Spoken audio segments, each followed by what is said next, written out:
Hi guys, today I want to talk to you about something that's not very easy to talk about, and it's the fact that for the last maybe 3 or 4 days I've gotten pretty significantly depressed. Now it isn't depressed in the sense where I've lost hope in my situation or anything like that. It's very much a brain function as a result of Lyme disease and more specifically the doxycycline. So I upped my dose to 300 milligrams 2 weeks ago, and right away, as I mentioned on the blog already, I saw a major increase in anxiety, but I was handling it well for a while. Um, and eventually, I don't know exactly, I mean, life has so many different ways of working and so many circumstances that I don't know exactly what causes kind of the shift into the more depressive state. Um, it could be just that it uses less energy, and constantly fighting an anxious state takes up a lot of bodily energy. So maybe it's like a energy conservation thing. Maybe it's just like my adrenal glands get tired of the constant kind of like excitement from the anxiety, let's say, overuse of adrenaline and all that. And yeah, so it gets difficult. And I've taken some notes because I don't expect to be able to express myself too well right now. Um, yeah, so when this kind of state, it's very difficult because I lose all sense of. Essentially a state where I don't have positive feelings, so I can have positive thoughts for sure, and those I control and can control, but it's the feelings that don't come with it. And so, for example, I've mentioned this before. About how it disconnects you from people that you care about. Well, what happens is being sick and having to go through all of this, I count on the support of my friends and family um, in a very even figurative way, where in my head they're always present with me, and it's kind of like a fluffy cloud around me. If that's like the comparison that I could use. It's like when I need to rest my head on something comfortable, I know they're there. And those are just feelings. They're not something that I necessarily conceptualize, but they're feelings, right? And so in a depressive state, I don't really have those feelings, and I'm just flat to anything that's positive. However, to things that are negative, I'm capable of having a lot of feelings. And just like in an anxious state, my brain still loves the negativity and feeds on it. And so I'm very flat until I catch on to something negative or overreact to something that's happening, or spend too much time thinking about something I'm angry about or hateful about. And then I get very, very energized again. And then it's kind of like that anxious state. It's a bit of that anxious and enraged state. This is all relatively typical of Lyme disease, I think. I've spoken to some people, and it's actually a topic that people have a lot of trouble talking about.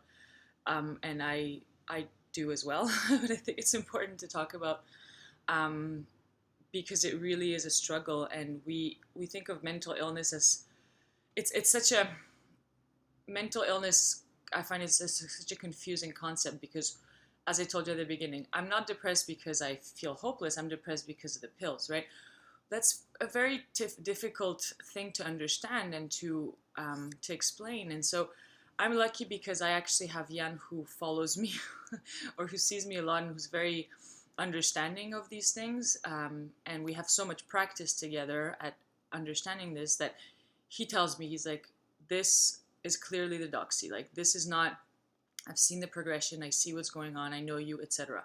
Because I even lose track, because by yesterday I started feeling like I started believing in it, and I started thinking that it really plays with you. Like, it plays on your thoughts. Like I was saying before, that you can control your thoughts, but obviously your feelings. And if you feel strongly about negative things and you feel flat about everything else, that does influence your thoughts, and then you have to control your thoughts, and it's exhausting.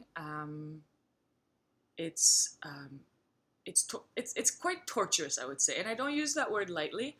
It's because you end up kind of losing your grasp on reality, because I, for example, will overreact to things, and I'm convinced that they're reality. Like, um,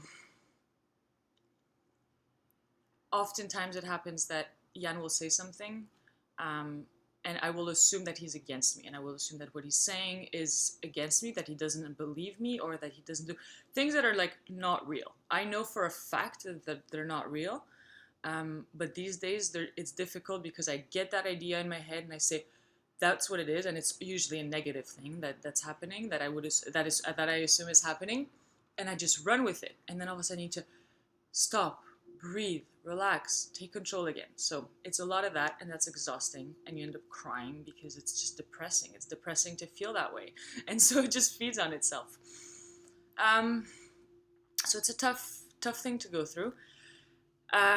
And I still have to up my Doxy again. And so this whole thing is very tricky because I've started feeling better in terms of energy, and arthritis and things like that. So I can walk now, which is great.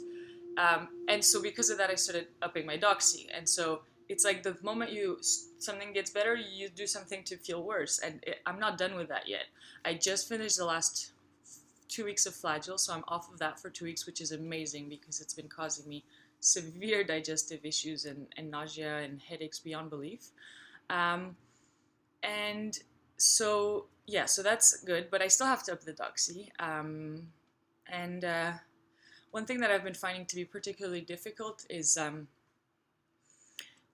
Doxy has another side effect that's very frustrating, and it's that you can't go to the sun. So I don't know if you may have noticed or not, but the tip of my nose is very red.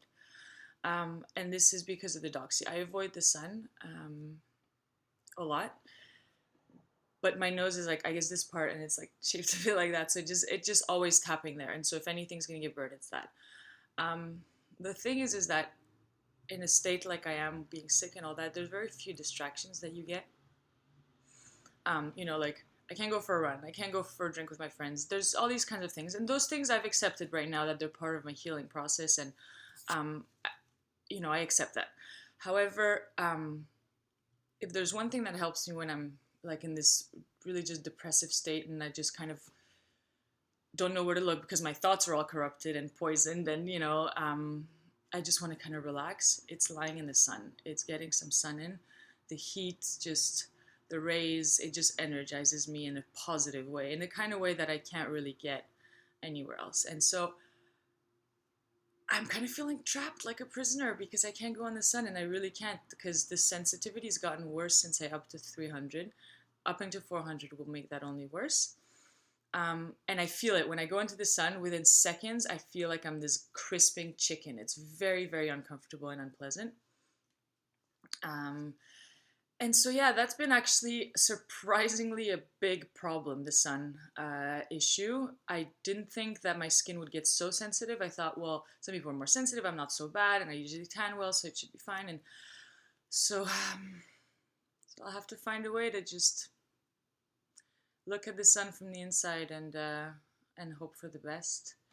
I'll end on a positive note. Seeing as I've had more energy and all those things, I've been able to do more yoga. And in fact, I added a few standing stretches that rely on me actually putting weight on my hands. I have like a downward dog there for a few seconds as well.